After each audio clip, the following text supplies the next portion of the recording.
नमस्कार दोस्तों, जय हिंद, वंदे मातरम। दोस्तों, इस वीडियो में बात करने वाले हैं बाल विकास प्रैक्टिस सेट नंबर दूसरे की बात करेंगे। आपका प्रैक्टिस सेट नंबर दूसरा है और इसमें 30 महत्वपूर्ण प्रश्न रहने वाले हैं। सभी प्रश्न आपके सिलेबस एग्जाम पैटर्न पर आधारित हैं और आपके शिक्षक भर्ती के चैनल पे यानी जायसवाल कोचिंग सेंटर पे स्वागत अभिनंदन है। पावर्ड बाई शिक्षा ही प्रकाश है।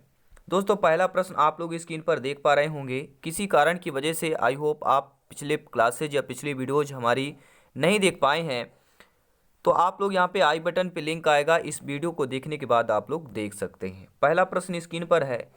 यहाँ पर दोस्तों मैं आपको बता देता हूँ, ये केवल आपके 1000 प्रश्नों की सीरीज चलाई जा रही है एग्जाम के पहले, क्योंकि बाल विकास में हमारा टारगेट है 30 में 30 नंबर लाना। तो 1000 MCQज मॉक टेस्ट आपके रहेंगे, 1000 प्रश्न करेंगे कंप्लीट। डेली आपके 30 प्रश्न रहेंगे, तो परीक्षा के पहले 1000 प्रश्न यानी कि जो टारगेट है हमारा 30 में 30 वो पूर्ण हो जाएगा। तो चलिए शुरू करते हैं। पहला प्रश्न, गतिक कौशलों में अधिगम में निर्योग कहलाती है। जो गतिक कौशल होता है, जो अधिगम में निर्योग्यता होती है, वह क्या कहलाती है? डिस्फेजिया कहलाती है, डिस्प्रेक्सिया, डिसकैलकुलिया या डिसलेक्सिया। तो मेरे प्यारे मित्रों, शिक्षक बंधुओं, गतिक कौशलों में अधिगम में निर्योग क्या कहलाता है? आपका डिस्प्रेक्सिया कहलाता है। ठीक है, गतिक कौशल में अगर अधिगम में निर्योग्यता है तो वह आपका डिस्प्रेक्सिया। गतिक मतलब क्या होता है? प्रेशर। प्रेशर से किसी को भी अगर हम ढकेलेंगे, प्रेस करेंगे, प्रेशर आएगा। ठीक है ना, तो आपका ये प्रेक्सिया। ठीक है, प्रेशर से प्रेशर आएगा, प्रेशर आएगा तो वह गति करेगा यानी कि रनिंग करेगा। तो गति कौशल में अधिगम से निर्योग कहलाती है, डिस्पेक्सिया कहलाती है। दूसरा प्रश्न आप लोगों से कह रहा है दोस्तों कि अधिगम निर्योग्यता जो है, लर्निंग डिसेबिलिटी जो होती है, वह समुचित रूप से समुचित निवेश के साथ सुधार योग्य नहीं होती है। जो आप देखते हैं, आप लोग जानते हैं कि अधिगम निर्योग्यता जो होती है वह समुचित निवेश के साथ सुधार योग्य नहीं होती है। एक स्थिर अवस्था में होती है, एक चर अवस्था में होती है। यह जरूरी नहीं है कि कार्य पद्धति की हानि करे। तो अधिगम निर्योग्यता लर्निंग डिसेबिलिटी के बारे में दिया गया है, कौन सा ऑप्शन सही हो जाएगा? ए है, बी है, सी है, डी है। तो लर्निंग डिसेबिलिटी जो होती है मेरे प्यारे मित्रों, यह एक चरावस्था होती है। ठीक है, एग्जाम में आ गया कि अधिगम निर्योग्यता क्या है, तो यह एक चरावस्था में होती है। तीसरा ऑप्शन आप लोगों का सही हो जाएगा। मेरे सभी प्यारे मित्र वीडियो को लाइक करते जाएंगे, शिक्षा को लाइक करेंगे, शिक्षा को सपोर्ट करेंगे। अगला प्रश्न आ चुका है, विशेष आवश्यकता वाले बच्चों को पढ़ने के लिए निम्नलिखित में से कौन से मूल रचना अधिक उपयुक्त है? अगर आप विशेष आवश्यकता वाले बच्चे हैं और उनको पढ़ने के लिए कौन से मूल रचना अधिक उपयुक्त होंगे? अधिकतम बच्चों को सम्मिलित करते हुए कक्षा में चर्चा करना, विद्यार्थियों को संबोधित करते हुए अध्यापक द्वारा मार्गदर्शन करना, यह सहकारी अधिगम तथा पीयर टूरिंग, यह आपका चौथा ऑप्शन अध्यापन के लिए योग्यता आधारित समीकरण। तो राइट ऑप्शन क्या है? विशेष आवश्यकता वाले बच्चों को पढ़ने के लिए निम्नलिखित में से कौन से मूल रचना अधिक उपयुक्त होगा? तो वह आपका जो मूल रचना है वह कौन सा हो जाएगा? वह है सहकारी अधिगम तथा पीयर टूरिंग। ठीक है, तीसरा ऑप्शन सही हो जाएगा। अगला प्रश्न क्या पूछा जा रहा है, अधिगम की योग्यता का लक्षण क्या है मेरे प्यारे मित्रों? भागने की प्रवृत्ति होना, अशांत ऊर्जावान एवं बिंद शंख होना, अवधान यानी एकाग्रता संबंधी बाधा विकार या अभिप्रेरणा का अभाव। तो अधिगम की योग्यता का लक्षण होता है अवधान यानी कि एकाग्रता संबंधी बाधा या विकार। अधिगम की योग्यता का लक्षण क्या हो जाएगा? अवधान यानी कि एकाग्रता संबंधी बाधा या विकार से संबंधित हो जाएगा। ठीक है, अगला प्रश्न देख लेते हैं। स्क्रीन पर आ चुका है। हर एक प्रश्न इंपॉर्टेंट है अपने आप पे, क्योंकि यहाँ पे सिलेक्शन सर्वोपरि है। तो इनमें से यह बताइए कौन सा कथन जो है किसी व्यक्ति के मानसिक प्रभाव को उत्तम रूप प्रदर्शित करता है? ऐसा कथन जो मानसिक प्रभाव को उत्तम रूप प्रदर्शित करे। पूर्ण अभिव्यक्ति, संगति कारण और सामान्य लक्षण की ओर निर्देशन, मानसिक विकारों का नहीं होना, या व्यक्तित्व के विकारों से मुक्ति होगी, या उपरोक्त सभी। तो राइट ऑप्शन क्या हो जाएगा दोस्तों? ऐसा जो कथन जो मानसिक प्रभाव को उत्तम रूप प्रदर्शित करता है वह पूर्ण अव्यक्ति, संगतिकरण और सामान्य लक्षण की ओर निर्देशन। पहला ऑप्शन सही हो जाएगा। अगला प्रश्न देख लेते हैं क्या पूछा जा रहा है। गिलफोर्ड ने अभिसारी चिंतन का प्रयोग किस समान अर्थ में किया था? जो आपके गिलफोर्ड हैं सभी लोग जानते हैं। ठीक है, इन्होंने आपके अभिसारी चिंतन पद का एक प्रयोग किस समान के अर्थ में किया था? ये भी प्रश्न आता कि अभिसारी चिंतन पद का प्रयोग किसने किया था? तो आपके गिलफोर्ड ने किया था। तो किस समान अर्थ में किया था? बुद्धि के, सृजनात्मकता के, बुद्धि एवं सृजनात्मकता दोनों के, या इनमें से कोई नहीं। तो गिलफोर्ड ने अभिसारी चिंतन पद का प्रयोग किसी समान के अर्थ में किया था, तो वह आपका सृजनात्मकता के समान अर्थ में किया था।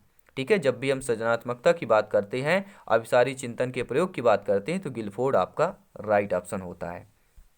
अगला प्रश्न यह है, शारीरिक निरोगता वाले व्यक्ति के लिए निम्न में से कौन सा युग की रक्षा यंत्र तंत्र कैसे में सबसे संतोषजनक होगी। और इसी प्रकार आपके वर्ग 2 में प्रश्न आए थे और संभवतः वर्ग 3 में ऐसे ही प्रश्न आने की संभावना है दोस्तों। ठीक है, तो बहुत ही इंपॉर्टेंट ये आपके फैक्ट हैं 1000 MCQज बाल विकास के।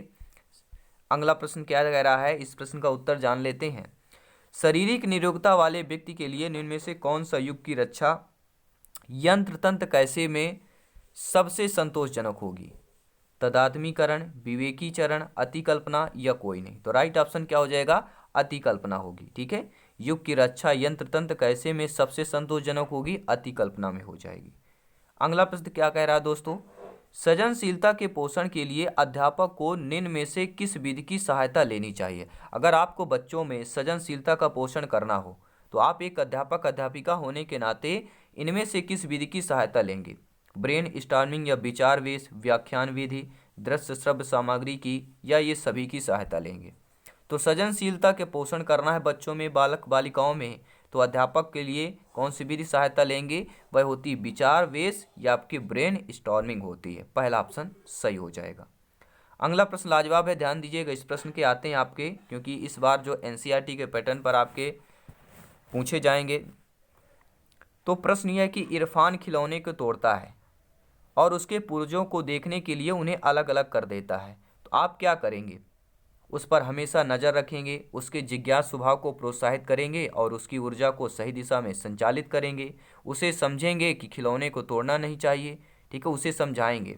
या इरफान को खिलौने से कभी भी नहीं खेलने ही नहीं देंगे। तो ऐसा तो नहीं है। अगर कोई बालक है खिलौने को तोड़ता है और उनके पुर्जे को देखता है, तो उसे क्या करेंगे, उसे समझाएंगे कि खिलौने को तोड़ना नहीं चाहिए। क्या होगा, खिलौने को तोड़ना नहीं चाहिए, क्योंकि यहाँ पे तोड़ना दिया गया है। ठीक है, या फिर बहुत से बच्चे भी ऑप्शन लगाते हैं कि उसके जिज्ञासु स्वभाव को प्रोत्साहित करेंगे और उसकी ऊर्जा की सही दिशा में संचालित करेंगे। ठीक है, तो कोई भी बच्चा अगर खिलौने को तोड़कर उनके पुर्जों को देखता है, उन्हें अलग अलग कर देता है, तो आप उन्हें क्या करेंगे, बी आप करेंगे कि ये सी करेंगे। सभी लोग कमेंट करेंगे आपके स्वभाव से क्या होगा, आपके माइंड क्या कह रहा है, आपका IQ क्या कह रहा है, बी ऑप्शन होना चाहिए कि सी ऑप्शन होना चाहिए। फटाफट नीचे कमेंट करके जरूर बताएं दोस्तों। अगला प्रश्न क्या पूछा जा रहा है, सृजनात्मक उत्तरों के लिए क्या आवश्यकता है। अगर आप बालक में सृजनात्मक उत्तर चाहते हैं तो उनके लिए क्या आवश्यक होगा। विषय वस्तु आधारित प्रश्न होना चाहिए, कंटेंट बेस्ड आपके क्वेश्चन हो, या ओपन एंडेड क्वेश्चन हो मुक्त उत्तर वाले, या आपके हाई डिसिप्लिन क्लासरूम हो, यानी एक अत्यंत अनुशासित कक्षा हो आपका, या आपका फिर प्रत्यक्ष शिक्षण एवं प्रत्यक्ष प्रश्न हो। तो राइट ऑप्शन क्या हो जाएगा दोस्तों, सृजनात्मक उत्तरों के लिए क्या आवश्यकता होती है, मुक्त उत्तर वाले प्रश्नों की आवश्यकता होती है। बी ऑप्शन सही हो जाएगा। अगला प्रश्न क्या दिया गया है दोस्तों, लाजवाब प्रश्न है। एक शिक्षिका अपनी कक्षा में प्रतिभाशाली बच्चों की योग्यताओं की उपलब्धि चाहती है। अपने उद्देश्य की प्राप्ति के लिए उसे निम्नलिखित में से क्या करना चाहिए। आप सभी भाई एवं बहनों शिक्षक बंधुओं में से एक शिक्षिका है जो अपनी कक्षा में प्रतिभाशाली बच्चों की योग्यता की उपलब्धि चाहती है। तो अपने उद्देश्य की प्राप्ति के लिए, यानी कि ये शिक्षिका जो है उसका जो उद्देश्य है, उस उद्देश्य की प्राप्ति के लिए क्या करना चाहिए। तनाव को नियंत्रित करना सिखाना बच्चों में, या विशेष अध्ययन के लिए उन्हें उनके समकक्ष से अलग करना, या उनकी सृजनात्मकता को समृद्ध करने के लिए उन्हें चुनौती देना, या आपके गैर शैक्षणिक गतिविधियों में आनंद लेने के लिए सीखना। तो राइट ऑप्शन क्या हो जाएगा दोस्तों, राइट ऑप्शन आपका हो जाएगा विशेष अध्ययन के लिए उन्हें उनके समकक्षाओं से अलग करना। क्या होगा, अगर प्रतिभाशाली बच्चे की योग्यताओं को उपलब्ध चाहना है तो उनके विशेष अध्ययन के लिए उन्हें समकक्ष कक्षाओं से अलग करना होगा।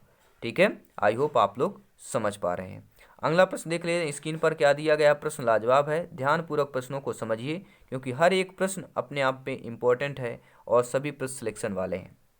सृजनात्मक शिक्षार्थी वह है, देखिए अगर आप शिक्षक शिक्षिका बनने जा रहे हैं तो आप ये बताइए सृजनात्मक शिक्षार्थी कौन होंगे। जो बहुत बुद्धिमान है, ठीक है, जो आपके परीक्षा में हर बार अच्छे अंक प्राप्त करने के योग्य हैं, या पार्षद चिंतन और समस्या समाधान में अच्छा है, ये ड्राइंग और पेंटिंग में बहुत अतुल्य है।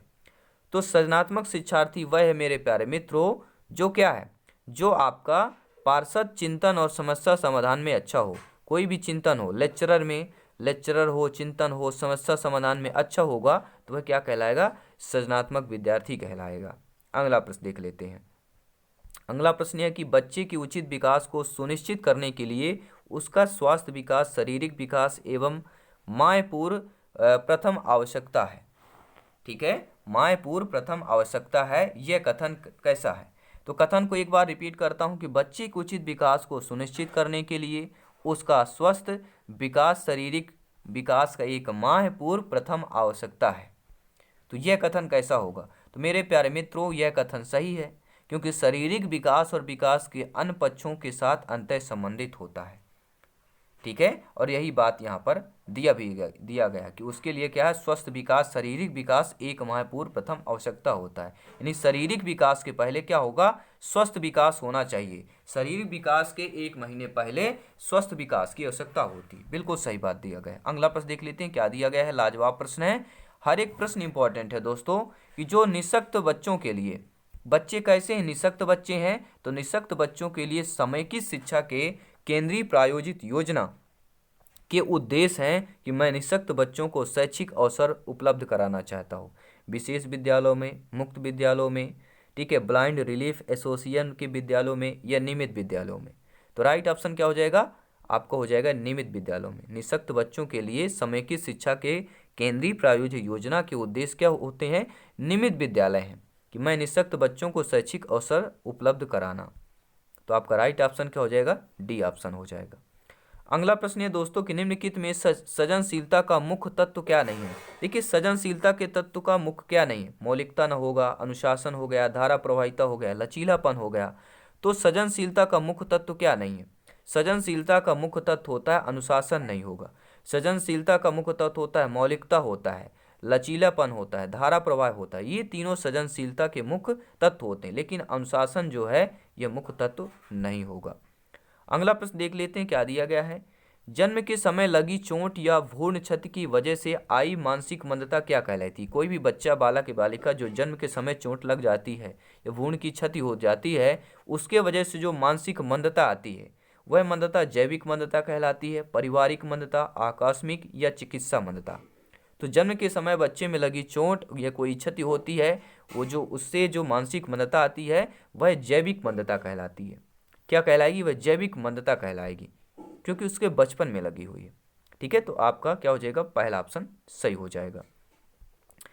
निम्न में से कौन सा विशिष्ट अधिगम विकलांगता का उदाहरण है। तो विशिष्ट अधिगम की विकलांगता का उदाहरण मानसिक मंदता होगी, डिसलेक्सिया होगी, अटेंशन डेफिसिट टाइपर ऑर्डर होगा, या आपके ऑटिज्म होंगे। तो राइट ऑप्शन हो जाएगा आपके बी के साथ। ठीक है, विशिष्ट अधिगम विकलांगता का उदाहरण आपका डिसलेक्सिया हो जाएगा। अगला प्रश्न देख लेते हैं क्या दिया गया है। श्रवण बाधित बच्चों को बढ़ाने के लिए उपयुक्त की जाती है। जो बच्चे श्रवण बाधित बच्चे होते हैं उनको बढ़ाने के लिए क्या प्रयुक्त किया जाता है, ब्रेल लिपि, सांकेतिक भाषा, यंत्र, या ये सभी प्रयोग किए जाते हैं। तो श्रवण बाधित बच्चों को पढ़ाने के लिए जो प्रयुक्त किया जाता है मेरे प्यारे मित्रों, वह सांकेतिक भाषा होता है। ठीक है, क्योंकि श्रवण बाधित उनको सुनाई नहीं देता है। ठीक, जब सुनाई नहीं देता है तो उनको संकेत में बताया जाता है, कोडिंग लैंग्वेज। ठीक है, कोडिंग की भाषा में उनको समझाया जाता है और बताया जाता है। अगला प्रश्न देख लेते हैं, प्रतिभाशाली होने का संकेत इनमें से क्या नहीं है। नेगेटिव प्रश्न है, अगर कोई बच्चे प्रतिभाशाली तो उनका क्या संकेत नहीं होगा। विचारों में सृजनात्मकता का होगा, क्रिएटिविटी इन आइडियाज होंगे, दूसरों के साथ लड़ना होगा, फाइटिंग विथ अदर्स। तो देखिए कोई भी अगर प्रतिभाशाली बच्चा है तो वह क्या नहीं होगा, वह दूसरों के साथ लड़ेगा नहीं, फाइटिंग नहीं करेगा। ठीक है, औरों के साथ फाइटिंग नहीं करेगा। तो दूसरा ऑप्शन सही हो जाएगा। और यह प्रतिभाशाली बच्चे होने का संकेत क्या है, उनमें विचारों में सृजनात्मकता होनी चाहिए, क्रिएटिविटी होना चाहिए, अभिव्यक्ति में अनूठापन होना चाहिए और कौतूहल होना चाहिए। ठीक है, तो आपका राइट ऑप्शन क्या हो जाएगा, दूसरा ऑप्शन सही हो जाएगा। अगला प्रश्न देखिए क्या दिया गया है। समन्वित शिक्षा की सफलता निर्भर करती, जो समन्वित शिक्षा होती है, ठीक है, इंटीग्रेटेड एजुकेशन जो होता है वह किस पर निर्भर करती है। तो मेरे प्यारे मित्रों, जो समन्वित शिक्षा होती है वह आपकी किस पर निर्भर करती है, पाठ्य पुस्तकों की उत्कृष्टता पर निर्भर करती है। जो टेक्स्ट बुक होते हैं उनके एक्सलेंसी पर, उत्कृष्टता पर निर्भर करती है। अगला प्रश्न क्या दिया गया है दोस्तों, सृजनात्मकता मुख्य रूप से किससे संबंधित होती है? मॉडलिंग से होती है, अनुकरण से होती है, अभिसारी चिंतन से होती है, या आपके अपसारी चिंतन से होती है? तो सृजनात्मकता मुख्य रूप से जो संबंधित होती है वह आपके अपसारी चिंतन से संबंधित होती है। पहला प्रश्न शायद इसे संबंधित था, ठीक है, तो अपसारी चिंतन राइट ऑप्शन हो जाएगा। अगला प्रश्न है कि जब एक शिक्षिका दृष्टिबाधित सारथी को कक्षा में अन्य शिक्षार्थियों के साथ सामूहिक गतिविधियों में शामिल करती है, ठीक है, एक बार और रिपीट करूंगा, बहुत ही प्रश्न इंपॉर्टेंट है। जब एक शिक्षिका अध्यापिका दृष्टिबाधित सारथी को कक्षा में अन्य शिक्षार्थियों के साथ सामूहिक गतिविधियों में शामिल करती हैं, ठीक है, सारथी मतलब साथ वाला, समझ सकते हैं, ठीक है, तो कक्षा के लिए सीखने हेतु बाधाएं उत्पन्न कर रही हैं, समावेशी शिक्षा की भावना के अनुसार कार्य कर रही हैं, या सभी शिक्षार्थियों में दृष्टिबाधित शिक्षार्थियों के प्रति सहानुभूति विकसित करने में मदद कर रही हैं, या दृष्टिबाधित शिक्षार्थी पर संभवतः तनाव आएगा। तो जब एक शिक्षिका अध्यापिका दृष्टिबाधित साथी यानी एक दृष्टिबाधित उनका साथी है, उनकी मित्रता है, ठीक है, उनको कक्षा में अन्य शिक्षार्थियों के साथ सामूहिक गतिविधियों में अगर शामिल करती हैं तो वह क्या कहलाएगा दोस्तों, वह आपका एक समावेशी शिक्षा की भावना के अनुसार कार्य कर रही है। क्या कर रही हैं? क्योंकि शिक्षा कैसी है, समावेशी शिक्षा है, सब कुछ यहाँ पे हो सकता है, सभी का होगा, चाहे वह दृष्टिबाधित हो, चाहे कोई भी हो, विकलांग हो, किसी बाधित हो, समावेशी शिक्षा के लिए एक समान अधिकार, एक समान शिक्षा होता है। अगला प्रश्न देख लेते हैं क्या दिया गया है। एक शिक्षिका अपने शिक्षण में दृश्य शब्द सामग्री और शारीरिक गतिविधियों का प्रयोग करती है। एक शिक्षिका एक अध्यापिका है जो अपने शिक्षण में दृश्य शब्द सामग्री और शारीरिक गतिविधियों का प्रयोग करती है। क्यों करती है? क्योंकि वे शिक्षक को आराम देते हैं, क्योंकि वे प्रभावी आकलन को गम बनाते हैं, ठीक है, या आपके शिक्षार्थियों को वैविध्य उपलब्ध कराते हैं, या इनमें से अधिकतर इंद्रियों उपयोग खाने सर व्रत करता है। तो क्या होगा? तो अपने शिक्षण में 10 शब्द सामग्रियां और शरीर गतियों का प्रयोग करती हैं क्योंकि इनमें अधिकतर इंद्रियों का उपयोग जो है व्रत रखना होता है। तो डी ऑप्शन सही हो जाएगा। अगला प्रश्न देख लेते हैं। श्रवण हास से ग्रसित बच्चे कक्षा में किन मुख्य नैराश्य का सामना करते हैं? देखिए, जो श्रवण हास बच्चे हो, जिनको सुनाई नहीं देता, उन बच्चों को, ठीक है, उनसे ग्रसित बच्चे जो होते हैं कक्षा में किन मुख्य नैराश्य का सामना करते हैं? दूसरों के साथ संप्रेषण करना तथा सूचनाओं को बांटने में अक्षमता होती है, दूसरे विद्यार्थियों के साथ परीक्षा देने में क्षमता होती है, प्रस्तावित पाठ्य पुस्तक को पढ़ने की क्षमता होती है, या खेल कूद में भागीदारी निभाने में अक्षमता की समस्या से। तो किसका सामना करते हैं, किस मुख्य नैराश्य का सामना करते हैं? तो वह मुख्य नैराश्य का सामना है जो श्रवण हास से ग्रसित बच्चे हैं, दूसरों के साथ संप्रेषण करने तथा सूचनाओं को बांटने में अक्षमता होते हैं, क्योंकि बच्चों को सुनाई नहीं देता है। अगला प्रश्न देख लेते हैं। मेरे प्यारे में सभी आप लोग भाभी अध्यापक अध्यापिकाएं हैं, वीडियो को लाइक करते जाएंगे, शिक्षा को लाइक करेंगे, और शिक्षा की बात कर रहे हैं तो शिक्षा को सब्सक्राइब कर लेंगे, शिक्षा के चैनल को सब्सक्राइब कर लेंगे, अपने परिवार को सब्सक्राइब कर लेंगे। अगला प्रश्न है, डिसलेक्सिया का मुख्य रूप से किस समस्या से संबंधित है? तो डिसलेक्सिया मुख्य रूप से सुनने की समस्या से संबंधित है, पढ़ने के, बोलने से, या बोलने सुनने दोनों के है। तो डिसलेक्सिया की जब भी बात करते हैं तो यह पढ़ने संबंधी समस्या को, विकार को, ठीक है, डिसलेक्सिया कहा जाता है। अगला प्रश्न देख लेते हैं क्या पूछा जा रहा है। प्रतिभाशाली विद्यार्थी अपनी क्षमताओं को सभी विकसित कर पाएंगे जब। देखिए दोस्तों, जो प्रतिभाशाली विद्यार्थी होते हैं अपनी क्षमताओं को तभी विकसित कर पाएंगे जब बार बार उनकी परीक्षा होगी, वे अन्य विद्यार्थियों के साथ अधिगम प्रक्रिया से जुड़ते हैं, उन्हें अन्य विद्यार्थियों से अलग किया जाएगा, वे निजी कोचिंग कक्षाओं में पढ़ेंगे। तो प्रतिभाशाली विद्यार्थी अपनी कक्षा को तभी विकसित कर पाएंगे जब वे उन्हें अन्य विद्यार्थियों के साथ अलग किया जाएगा, या वे अन्य विद्यार्थियों के साथ अधिगम प्रक्रिया से जुड़ते हैं। ठीक है, तो दो ऑप्शन है, दो ऑप्शन में बताना आपका कौन सा होगा, बी होगा या सी होगा। अगर प्रतिभाशाली विद्यार्थी हैं और अपनी क्षमताओं को तभी विकसित कर पाएंगे जब वे अन्य विद्यार्थियों के साथ अधिगम प्रक्रिया से जुड़ेंगे, या वे अन्य विद्यार्थियों से अलग किए जाएंगे, तो किस पर होगा, बी होगा या सी होगा? नीचे कमेंट बॉक्स में जरूर बताएंगे। अगला प्रश्न देख लेते हैं क्या दिया गया है। शिक्षा शास्त्र का वह प्रकार जिसमें विशिष्ट शिक्षा की आवश्यकता होती है। शिक्षा शास्त्र दोस्तों पेडागोजी का वह प्रकार जिसमें विशिष्ट शिक्षा की आवश्यकता होती है, लोगों को दी जाती है, विकलांग व्यक्तियों को दी जाती है, बुद्धिमान व्यक्ति को दी जाती है, या स्थानीय मुखिया द्वारा स्थापित होती है। तो शिक्षा शास्त्र का वह प्रकार जिसमें विशेष शिक्षा की आवश्यकता होती है, तो यह विकलांग व्यक्तियों को दी जाती है, क्योंकि विशेष शिक्षा की आवश्यकता उन्हीं को होती है। तो दूसरा ऑप्शन सही हो जाएगा। अगला प्रश्न दोस्तों देख लें क्या पूछा जा रहा है। निम्नलिखित में से कौन सा संकेत बच्चों में दृष्टिबाधित की समस्या सूचित नहीं करता है। नेगेटिव प्रश्न है, बहुत ही इंपॉर्टेंट है कि ऐसा संकेत बताना है जो बच्चों में दृष्टिबाधित की समस्या का सूचित ही न करे। देखिए, दूरी मापने में असमर्था, यह तो दृष्टिबाधित होगा। ठोकर लगने का भय हो सकते हैं, दिखाई नहीं देता, आगे दीवार आ रहा है, किससे टकरा रहे हैं कोई हमें, वो तो ठोकर लगने का भय होता है। उदासी भी होती है। दिशा निर्देश के अनुसरण में समस्या, तो देखिए कोई भी बच्चा अगर क्या है दृष्टिबाधित बच्चा दिखाई नहीं देता है तो वह दिशा निर्देश के अनुकरण में समस्या उसको नहीं होगी। ठीक है, तो यह समस्या सूचित नहीं करता है। पहला ऑप्शन सही हो जाएगा। अगला प्रश्न देख लेते हैं क्या दिया गया है। वाक बाधित बच्चों को प्रदर्शित किया जा सकता है उनको। देखिए, वाक बाधित जो बच्चे बोल नहीं पाते हैं, जो बच्चे बोल नहीं पाते हैं उनको कैसे प्रदर्शित किया जाता है। उनको कक्षा में अपने विचार को प्रदर्शित करने के लिए प्रोत्साहित करके, सही ध्वनि के उच्चारण के लिए सहायता करके, उनके द्वारा कथित गलतियों को सुनने में सहायता करके, या मूल्यांकन के लिए विशेषज्ञ के पास। तो वाक बाधित बच्चों को प्रदर्शित किया जा सकता है किसको, उनको कक्षा में अपने विचार को प्रदर्शित करने के लिए प्रोत्साहित करके किया जा सकता है। अगला प्रश्न देख लेते हैं क्या दिया गया है। प्रतिभाशाली बालक 3 और आसानी से सीखते हैं।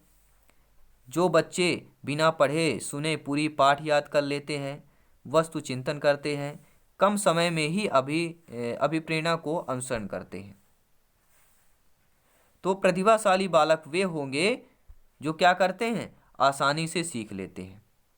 क्या होते हैं, जो बच्चे आसानी से सीख लेते हैं वह प्रतिभाशाली बालक कहलाते हैं। तो ये क्लास दोस्तों 30 प्रश्न की कैसे लगी, ये प्रैक्टिस सेट आपको कैसा लगा नीचे कमेंट बॉक्स में जरूर बताएं। और ऐसी डेली प्रैक्टिस होगी आपके सिलेबस एग्जाम पैटर्न पर। टोटल आपके 1000 यहाँ पे MCQ प्रश्न कंप्लीट करेंगे, क्योंकि सिलेक्शन यहाँ पे सर्वोपरि है और एग्जाम के पहले ये सभी कंप्लीट करना क्वेश्चन, क्योंकि यहाँ पे सिलेक्शन 101% तय है। ठीक है दोस्तों, तो मिलते हैं नेक्स्ट क्लास में। धन्यवाद सभी का, जय हिंद, वंदे मातरम दोस्तों।